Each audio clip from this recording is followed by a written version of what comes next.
Parce qu'on sait que le vin, de façon étymologique, c'est le vin qui vient de la vigne, du raisin. Donc, le raisin étant le fruit par excellence du vin, on se dit tout de suite que lorsqu'on parle du vin, c'est un vin qui fait à partir du raisin. Les gens sont surpris de savoir que ce n'est pas un vin de raisin.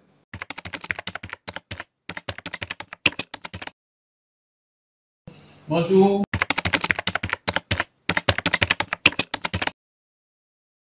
Ok, je vais d'abord remercier la maison Café Club pour cette invitation. C'est une opportunité nouvelle qui nous permet à nouveau également de parler de ce produit que vous avez si bien prononcé, le bon Augustin.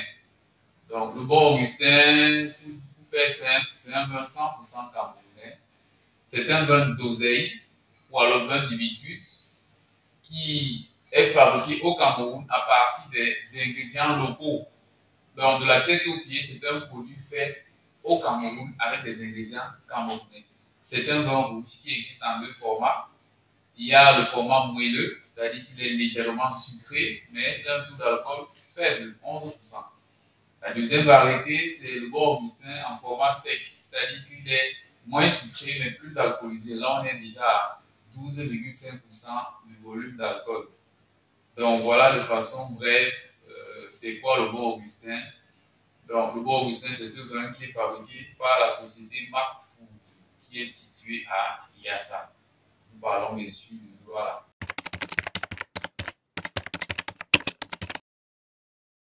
Bon, généralement, c'est une étape difficile dans l'élaboration d'un nouveau produit. Il faut faire ici appel à son inspiration, à l'inspiration d'autres personnes qui forcément vont apporter une pierre à l'édification de ce projet. Donc, pour le nom du produit, on a eu à consulter beaucoup d'avis. On avait plusieurs marques qui nous venaient en tête et qui nous étaient proposées. Et à la fin, on a constaté que c'est le bon Augustin qui était le plus aimé de toutes les marques. Et là, ce n'était plus notre choix, c'était notre avis. Ça, c'était l'avis du public. Et on a tout simplement respecté l'avis du public. Et Augustin, c'est mon prénom. Donc, il est de bon ton que lorsqu'on dit le bon Augustin, on se souvient quelque part qu'il y a quelqu'un qui a fabriqué ce produit et qui s'appelle Augustin. Et j'ai eu dans des fois des personnes qui ont acheté ce produit rien que pour son nom. C'est-à-dire, elle me dit, moi je m'appelle Augustine. Ah, j'ai vu ça, ça m'intéresse. Sans savoir de quoi est constitué le produit, elle a d'abord acheté juste pour la marque. Et aujourd'hui, c'est une marque qui a déjà fait son chemin sur le marché. Elle est aujourd'hui à sa 3e année. Donc, elle suit un bon parcours jusqu'ici. Donc, voilà comment est-ce qu'on a pu mettre sur le marché cette marque-là, le bon Augustin. Et pourquoi le bon? Le bon parce qu'en réalité, on est habitué à ce qui est bien. Voilà. Donc, juste par la marque, on sait qu'on va boire quelque chose de bon. Maintenant, en consommant ça, on peut oublier Augustin, on va rester sûr que le vin était bon. Voilà, on peut dire ça comme ça.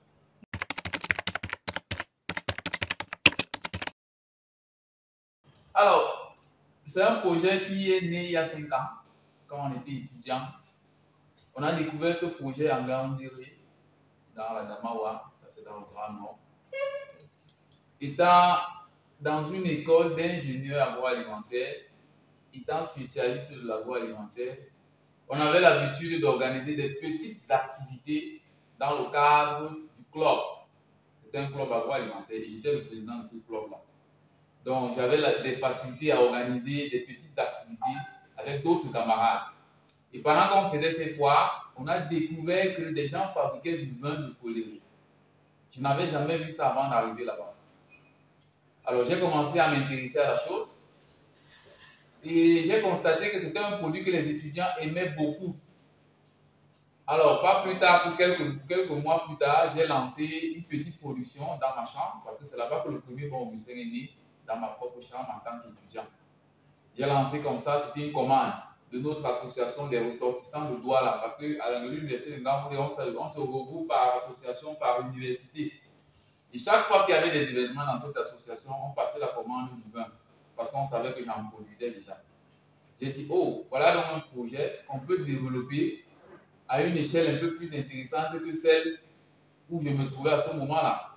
Et du coup, j'ai commencé à pousser les recherches et j'ai constaté que, effectivement, le follet qu'on consomme aujourd'hui est beaucoup produit ici au Cameroun, mais il n'est pas valorisé. Parce qu'aujourd'hui, la seule transformation du follet qui est perceptible, c'est celle des jus. En 100 francs dans les bouteilles Tanguy là.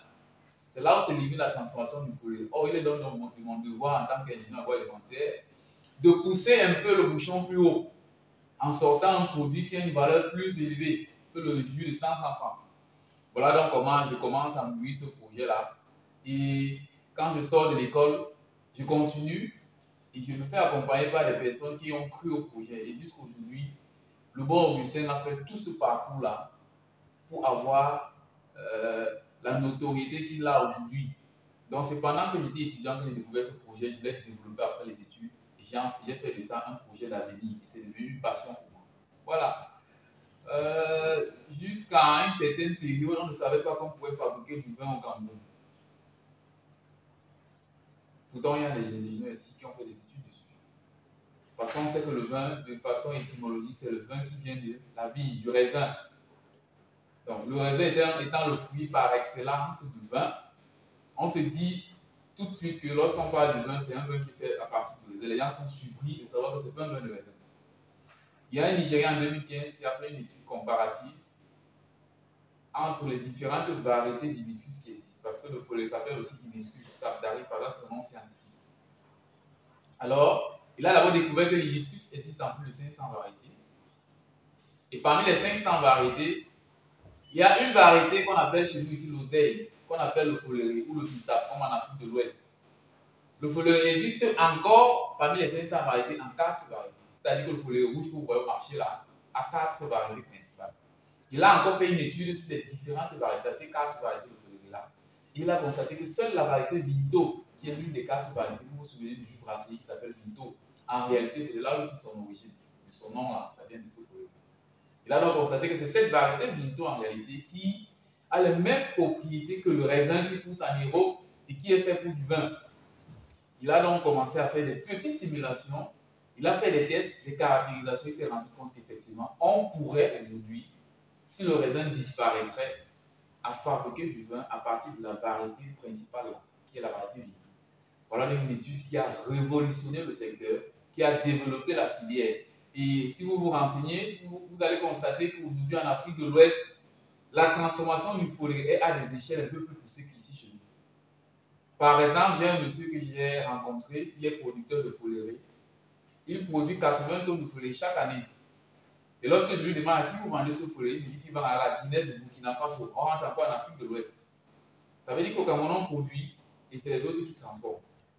Donc, il est donc question de valoriser nos propres matières premières, de développer la chaîne de valeur et de créer les emplois.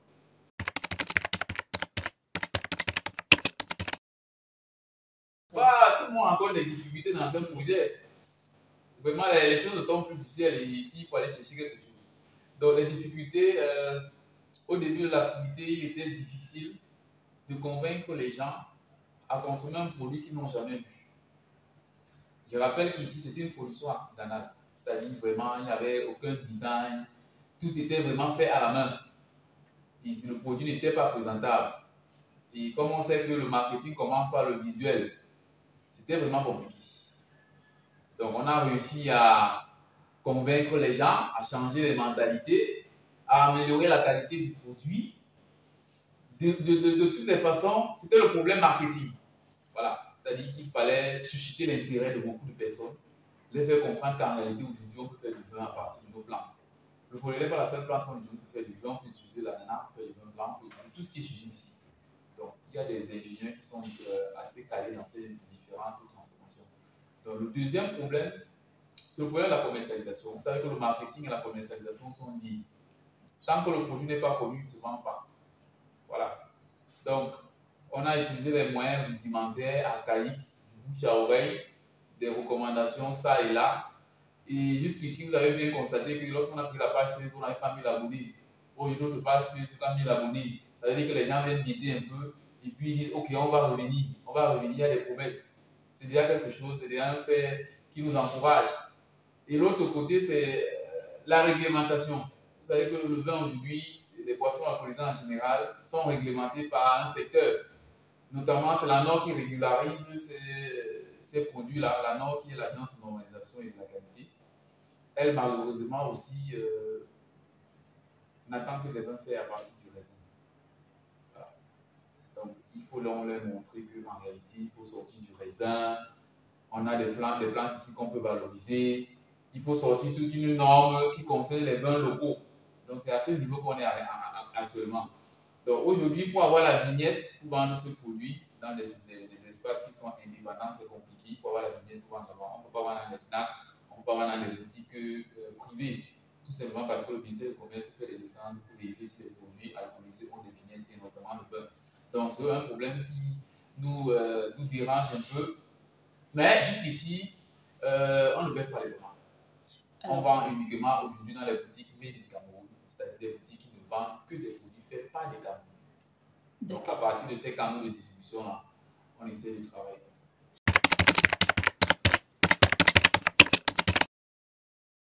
Pour vendre, il faut avoir un bon produit. On dit souvent qu'un produit bon se vend seul. Et en entrepreneuriat, il y a une loi qui est irréfutable. En entrepreneuriat, la loi dit qu'on vend avant le produit. Si vous produisez et vous cherchez qui va acheter le produit, la loi vous fait très mal. Donc aujourd'hui, on applique cette loi, on vend avant le produit, c'est-à-dire que lorsqu'on fait des productions, on a déjà des commandes. Aujourd'hui, on ne produit pas pour stocker. On produit en flux tendu. C'est-à-dire que lorsqu'il y a une commande, on produit, on livre. Lorsqu'il y a une commande, on produit, on livre selon un temps qu'on respecte. Donc, et l'autre chose aussi qui nous aide dans la commercialisation, c'est qu'on assiste beaucoup à des foires d'exposition. Vous savez que les foires d'exposition, ce sont des occasions qui permettent d'avoir une certaine visibilité. Voilà. Donc, les foires nous aident à avoir une certaine visibilité. On a eu des aides qui nous sont venues de plusieurs médias, des radios, Cameroun Tribune. Vraiment, on est apparu dans beaucoup de médias et ça nous a permis d'avoir une certaine autorité, de faire connaître le produit, de découvrir d'autres personnes, de rencontrer, de faire des échanges. Donc, malgré ces difficultés, à partir de ces canaux-là, qui sont des canaux marketing, on a pu développer un certain carnet d'adresse clientèle. Oui, c'est comme ça qu'on s'est déployé.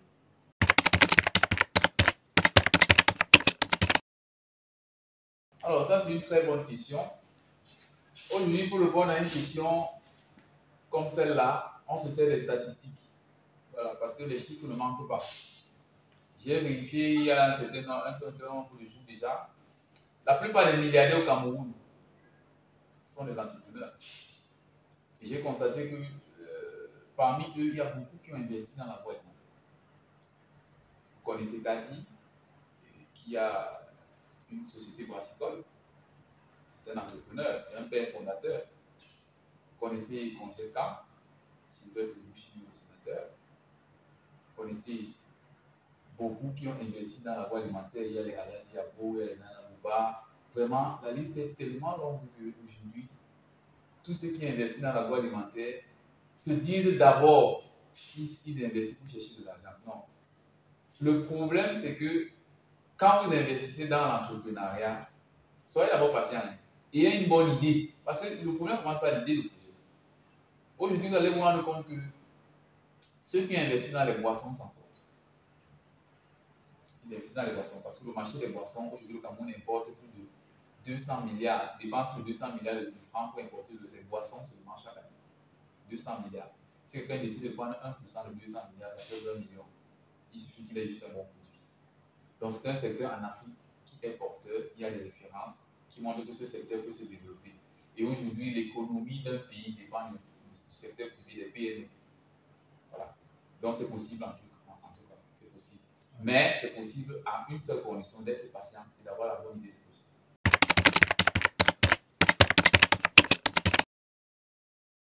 Ah, j'ai failli quitter ici sans répondre à cette question. Merci pour cette question. Voilà. Aujourd'hui, j'aime beaucoup parler de l'État parce que l'État accompagne beaucoup d'entrepreneurs. S'ils ne le disent pas, moi je vais le dire. L'État accompagne beaucoup d'entrepreneurs. Le problème, c'est que beaucoup ne sont pas informés des solutions que l'État propose pour les PME. moi j'en ai bénéficié. J'ai bénéficié d'une formation en entrepreneuriat d'une semaine via le programme Amprotech, qui est un programme mondial d'entrepreneuriat. On sélectionnait à cette époque-là 19 entrepreneurs dans tout le Cameroun. C'est une formation qui coûte à l'État du Cameroun 252 000 francs par tête. Nous avons bénéficié de cette formation. Gratuitement. L'État a payé pour nous. Autre chose, c'est que le ministère des PME développe à travers l'agence de promotion des petites et moyennes entreprises, qui est l'APME, qui est représentée dans chaque chef-lieu des régions, pour accompagner tous les acteurs du secteur informel vers le secteur formel. J'ai encore bénéficié de ce programme-là, qu'on appelle le programme Transfabri, qui veut dire transformation agroalimentaire. L'objectif de ce programme-là, c'est d'accompagner tous ceux qui font la transformation agroalimentaire à pouvoir être légal, à pouvoir avoir une entreprise viable. Il y a beaucoup d'autres programmes qui sont dans cette rubrique-là, qui accompagnent vraiment beaucoup à être opérationnel, à être au top. Donc, il suffit d'avoir l'information, parce que dans l'entrepreneuriat, dans n'importe quel domaine, celui qui a l'information a le pouvoir. Donc, il faut rechercher l'information et la bonne information au bon moment pour saisir les opportunités. Donc, l'État accompagne. De toutes les façons, moi, les informations que j'ai, je les partage. Je les partage. Alors, celui qui ne peut pas me rencontrer ou bien m'envoyer un message ou bien un mail peut lui-même se rendre à l'APME. Je dis c'est disponible dans tous les chefs-lieux des régions. À Douala, par exemple, l'APME est située à Aqua, en face de l'hôtel La Falaise. Allez là-bas, prenez des renseignements. C'est gratuit. Et maintenant, à partir de ces renseignements-là, ça vous permet de vous orienter, de vous organiser et de savoir quoi faire. Parce qu'aujourd'hui, beaucoup sont sur place, ils attendent que l'information vienne être donnée. Et après, quand ça n'arrive pas, ils disent que l'État a un problème.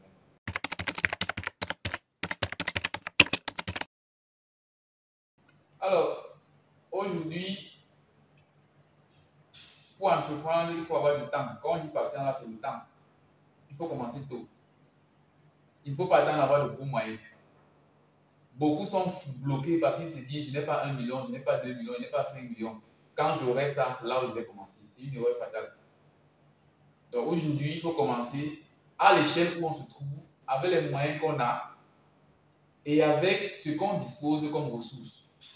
Parce que si vous attendez les millions, en réalité, on va vous demander quelle est l'expérience que vous avez avant qu'on vous donne ces millions-là. Si vous ne pouvez pas gérer 1000 francs, avec 1 million, vous ne pouvez pas le gérer. Donc, commencez à petite échelle, grandir, croire au projet et ne pas se décourager, être patient. Aujourd'hui, les banques financent des personnes qui ont des idées de projet. Beaucoup plus, ce sont les jeunes. Beaucoup plus. Aujourd'hui, l'entrepreneuriat, c'est beaucoup plus les jeunes. Quand vous avez plus de 35 ans, c'est difficile qu'une banque vous donne de l'argent. Parce qu'en réalité, elle ne voit pas en quelle période elle va retrouver son argent. Or, quand vous êtes jeune, c'est plus facile. Vous avez le temps de rembourser cet argent-là. J'ai participé à beaucoup de projets qui sont financés par les banques. C'est le même principe, 18 à 35 ans. Voilà l'âge en réalité où beaucoup investissent et ils attendent des résultats plus tard. Donc, c'est ça le conseil que je peux donner. Il faut commencer à son niveau avec les ressources qu'on a, être patient et avoir confiance en son projet. L'auto-emploi ou l'entrepreneuriat n'est pas donné à tout le monde. Hier, j'étais dans une école de formation professionnelle où je donne les cours d'entrepreneuriat. Alors, le thème du cours que j'ai donné là-bas hier, c'était l'entrepreneuriat, de l'idée de projet au lancement, comment réussir. Ça, c'était le thème que j'ai développé dans cette université.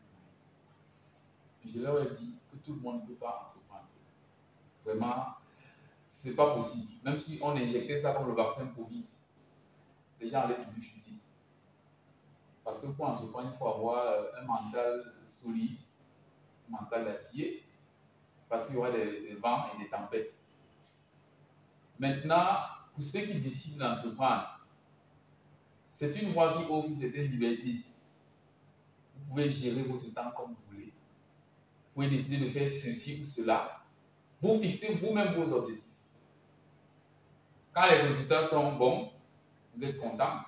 Quand les résultats ne sont pas bons, vous vous ajustez. Vous acquérez une certaine expérience, une certaine autorité, un certain style de vie. Voilà. Maintenant, lorsqu'on fait des études, on se rend compte que beaucoup se lancent dans l'entrepreneuriat parce qu'ils espèrent avoir beaucoup d'argent. Pourtant, l'entrepreneuriat ne respecte pas ces règles-là. On fait une étude statistique, on s'est rendu compte que le désir d'avoir beaucoup d'argent apparaît au 3e niveau. pour tous ceux qu'on a interviewés, pourquoi ils se sont lancés dans l'entrepreneuriat. C'est le troisième niveau. La première raison pour laquelle la plupart des gens se lancent dans l'entrepreneuriat, c'est la liberté, c'est l'autonomie, c'est l'indépendance. Première raison. Deuxième raison, c'est l'envie d'affronter des challenges, des défis que eux-mêmes se sont fixés. Et la troisième raison maintenant, c'est la recherche du profit, donc faire plus de bénéfices. Donc si on met ça sur l'échelle, l'argent apparaît en bas de l'échelle. Maintenant, si vous décidez d'entreprendre, il faut être patient. Il faut avoir confiance en vous. Parce que si vous n'avez pas confiance en vous, en votre projet, il sera difficile de convaincre d'autres personnes à vous suivre dans ce projet. Parce que entreprendre, ce n'est pas une seule personne. Entreprendre, c'est un ensemble de ressources. Et vous, si vous êtes seul, vous allez vous décourager. Le choix des associés aussi est un facteur important. Parce qu'aujourd'hui, il y a ceux qui ont les idées et il y a ceux qui ont de l'argent. Il faut se mettre ensemble. Parce que si vous avez votre idée et vous n'avez pas d'argent pour la développer, vous allez mourir avec l'idée là. Il faut voir avec qui vous pouvez vous associer. Et le choix des associés est un facteur primordial dans l'entrepreneuriat. Il y a des associés, des partenaires qui peuvent vous foutre le projet en l'air. Il y a aussi d'autres qui peuvent vous accompagner sérieusement. Il faut être patient, il faut avoir confiance en soi, il faut être persévérant. De toutes les façons, l'entrepreneur va l'enseigner à cet entrepreneur-là tout ce qu'il faut comme cahier de charge, comme profil pour réussir. Il faut se faire entourer par des personnes qui font la même chose que nous, le même projet que nous, le même produit que nous. Parce qu'aujourd'hui, on sait que celui qui fait la même chose que moi, c'est mon concurrent. Il faut changer ces mentalités-là. Aujourd'hui, je suis producteur de vin, mais j'accueille des stagiaires chaque année dans mon entreprise et je leur montre comment je fais ce produit. Et beaucoup commencent à changer les idées, à dire moi-même je vais lancer mon propre vin. Je pense qu'aujourd'hui, un leader, c'est celui qui crée d'autres leaders.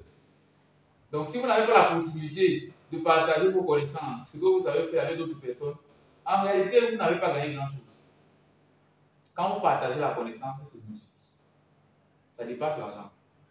Aujourd'hui, je suis formateur, je forme des gens dans la fabrication du vin qui doit être comme le mien. Et j'ai déjà formé 5 personnes. Ce n'est pas petit et chaque jour, je forme. Donc, si vous savez faire quelque chose, il faut le partager. Il ne faut pas cacher son idée de projet que non, c'est mon idée, on va la voler. On ne vole pas un projet. Vous avez une vision pour un projet. Même si on vole le projet, la personne ne va pas voler votre vision. Et le marché est assez vaste. Tout le monde peut vendre.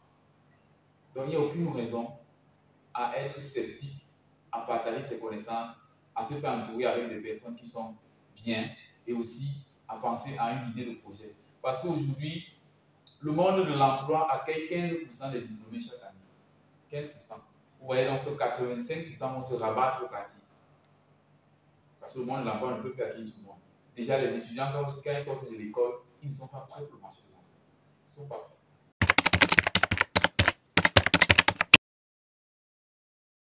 Alors, chaque entreprise a ses perspectives et du coup, depuis le début d'année, on a fixé notre feuille de route. Donc, si c'est pour les événements, nous prévoyons assister à une foire à Yaoundé qui est organisée par le ministère des Petites et Moyennes Entreprises. Je crois que ce sera le mois prochain, au mois d'avril, qui va encore permettre qu'on puisse échanger avec de nouveaux consommateurs, élargir notre carnet d'adresses. Chaque fois qu'il y a des foires, si on ne participe pas, on se fait représenter. Parce qu'on comprend l'importance de ces foires. Nous voulons aussi informer notre clientèle que chaque jour nous développons des nouveaux points de vente. Quand on commençait ce projet, on avait 2 points de vente. Aujourd'hui, on a 13 points de vente dans Douala et Yaoundé. Et les points de vente ne font que se multiplier. C'est pour dire que le projet se porte bien. Nous voulons également informer notre clientèle que nous avons lancé une nouvelle gamme de produits, c'est du vin blanc. Le vin blanc que nous fabriquons, il est fait à partir de l'ananas. Beaucoup de consommateurs aujourd'hui nous réclament ce produit. Et depuis, on le produit sur commande également parce qu'il faut se rassurer qu'il y a effectivement la demande de ce produit avant de le lancer en grande échelle. Voilà.